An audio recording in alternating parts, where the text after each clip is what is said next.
Hier, Vinicius Junior a fait quelque chose d'incroyable. Il y a une pause dramatique. Il a joué avec tout son âme, avec une énergie pure, celle d'un gamin de 15 ans, mais avec la maîtrise d'un vrai professionnel. À chaque ballon, il passait les défenseurs comme s'ils n'existaient pas.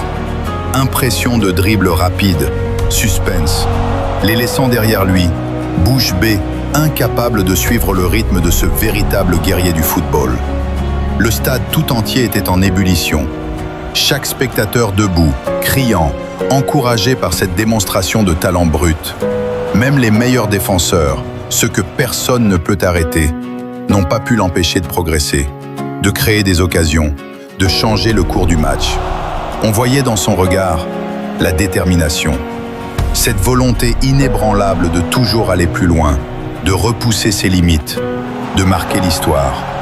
À chaque dribble, à chaque accélération, il semblait possédé par une force invisible, et le ballon devenait comme un prolongement naturel de son corps.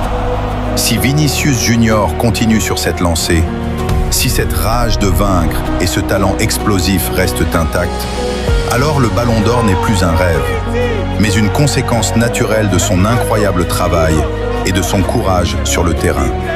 Mais la question reste, qui pourra réellement rivaliser avec lui cette saison?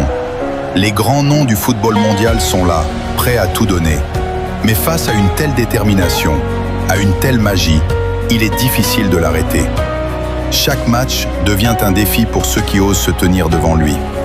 Le futur du football semble être entre ses pieds. Et chaque pas, chaque sprint, chaque tir qu'il effectue nous rappelle pourquoi nous aimons ce sport. Alors, selon toi, qui remportera le Ballon d'Or cette année? Peut-être que Vinicius Junior est déjà en route pour inscrire son nom parmi les légendes.